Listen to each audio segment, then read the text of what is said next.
Alhamdulillahi Rabbil Alamin. Nous poursuivons avec notre série questions-réponses. Et on va tenter de répondre brièvement, sans rentrer trop dans les détails toujours, à la question qui revient assez souvent, qui porte sur le jeûne et le voyage. Quand peut-on jeûner lorsque l'on est en voyage? Donc il faut savoir déjà qu'Allah Jalla wa Ala a permis, a donné l'autorisation de rompre le jeûne lorsqu'on est en voyage. Après on verra quelques divergences rapidement, Inch'Allah, wa billahi tawfiq. Allah Jalla wa Ala dit dans le Coran al-Karim: فَمَنْ كَانَ مِنْكُمْ مَرِيضًا أَوْ عَلَى سَفَرٍ فَعِدَّةٌ مِنْ أَيَّامٍ أُخَرَ. Lorsque l'un d'entre vous est malade ou bien en voyage, il jeûne un nombre égal d'autres jours. Donc il doit rattraper ses jours. Donc ça c'est une permission claire venant d'Allah subhanahu wa ta'ala dans le Coran al-Karim concernant les personnes qui sont en voyage et qui jeûnent. Maintenant, qu'est-ce qui est le mieux? Avant de dire quelles sont les conditions, qu'est-ce qui est le mieux? C'est de rompre le jeûne en voyage ou de continuer à jeûner? C'est une grande divergence depuis maintenant des siècles entre les gens de science, et c'est une divergence à respecter, tout en sachant que indana indal malikiya, dans notre école, dans l'école de l'imam Malik rahimahullah ta'ala, et ici pour les shafi'ites aussi, et pour les hanafites aussi, pour al-jumhur, la majorité, il est préférable de continuer à jeûner lorsqu'on est en voyage. Et ici il y a le madhab de l'imam Ahmed rahimahullah ta'ala, une version ici dans le madhab de l'imam Ahmed qui nous dit qu'il est préférable de rompre le jeûne. Et ils ont des preuves, et ils ont débattu longuement sur cela à travers les siècles, c'est-à-dire les savants des écoles juridiques, et ils ont des preuves de tous les côtés. Mais al-Jumhur, c'est que c'est préférable de continuer à jeûner. Parmi les preuves, le verset coranique où Allah tabaraka wa ta'ala a dit « Wa an tasumu khayrun lakum » dans Ayatul Siyam, dans Surat al-Baqarah, quand Allah Jalla wa Ala donne la permission de rompre le jeûne, il dit « Wa an tasumu khayrun lakum » et de jeûner est meilleur pour vous. Et ici, les Hanbalites ont leurs preuves aussi. Et ils utilisent, toujours dans Surat al-Baqarah, les versets concernant As-Siyam. Et ils utilisent le verset coranique où Allah tabaraka wa ta'ala dit, ici concernant la permission de rompre le jeûne, ils utilisent le verset où Allah Jalla wa Ala dit Yuridu Allahu bikumul yusr wa la yuridu bikumul usr. Allah veut pour vous la facilité et il ne veut pas pour vous la difficulté. Et il y a plusieurs preuves des deux côtés, mais il faut savoir que Al-Jumhur, la majorité, disent qu'il est préférable de poursuivre son jeûne lorsqu'on est en voyage, sauf si cela devient pénible pour nous. À ce moment-là, il n'y a aucun mal, et c'est même peut-être préférable dans certains cas de rompre le jeûne. Donc ça c'est concernant rapidement quelques points de divergence entre les gens de science.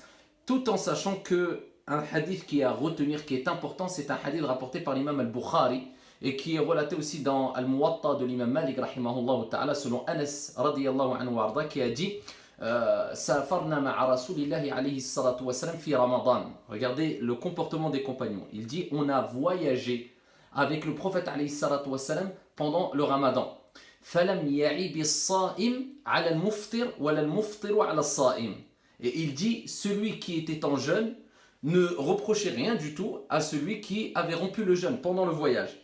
Et l'inverse aussi, c'est-à-dire celui qui avait rompu le jeûne ne reprochait rien à celui qui avait jeûné, celui qui avait jeûné ne reprochait rien à celui qui avait rompu le jeûne. Donc ils se respectaient. Et pour ici conclure, on pourrait dire que celui qui éprouve une facilité quant au fait de continuer à jeûner, parce que surtout il est dans un environnement par exemple où tout le monde jeûne, un pays musulman, etc. Et il se sent même à l'aise ici de rompre le jeûne, et il est en voyage, donc c'est mieux pour lui de continuer à jeûner. Celui qui se retrouve dans une difficulté, à ce moment-là, ici, il peut rompre le jeûne, et dans certains cas, ça peut être mieux pour lui de rompre le jeûne.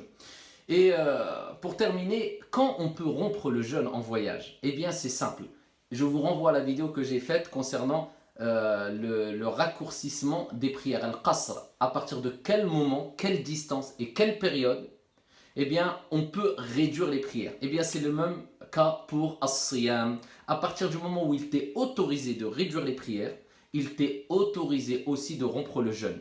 Et s'il ne t'est plus autorisé de réduire les prières, il ne t'est plus autorisé de rompre le jeûne. De façon brève et résumée, je vous renvoie à la vidéo que j'ai faite précédemment sur le rétrécissement des prières.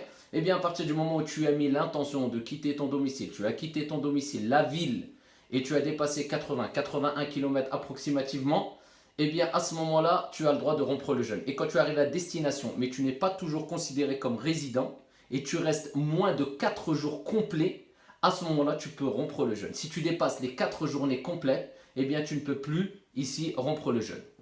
Une condition qui se rajoute à cela, et c'est l'avis d'Al-Jumhur, de la majorité des savants, c'est qu'il faut impérativement que tu sortes avant Al-Fajr. Et ça, il faut bien le retenir. Si la personne sort après le Fajr, par exemple la Salat al-Dhuhr, elle sort pour voyager. Elle est en voyage. Elle a dépassé les 81 km, mais elle est sortie après le Fajr. Donc elle a commencé la journée en étant en jeûne. À ce moment-là, elle ne peut pas rompre le jeûne. Et ça, c'est l'avis de la majorité des savants. Il faut qu'elle ait eu l'intention avant le Fajr de rompre le jeûne la journée et de voyager. Et qu'elle soit sortie avant le Fajr. Si elle a réuni les deux choses, elle a mis l'intention avant le Fajr, ici de voyager, de rompre le jeûne, et elle est sortie avant le Fajr, c'est-à-dire la journée a débuté alors qu'elle était en voyage, elle n'a pas débuté la journée en jeûnant, à ce moment-là, elle peut rompre le jeûne. Et ici, il y a une version chez l'imam Ahmad et d'autres qui disent que non. Ici, même si elle est en voyage, au milieu de la journée, pardon, et qu'elle a entrepris un voyage, à ce moment-là, à partir du moment où elle a entrepris le voyage, elle peut rompre le jeûne. Ça, c'est l'avis d'Al-Hanabila, et ils ont leurs preuves. Mais Al-Maliki et Al-Jumhur, on doit impérativement sortir avant le Fajr et avec l'intention de voyager, de rompre le jeûne, si on veut pouvoir bénéficier de cette permission, c'est-à-dire rompre le jeûne pendant le voyage. Wallahu ta'ala a'la wa a'lamu ahkam, et on se donne rendez-vous à une prochaine vidéo, incha'Allah ta'ala.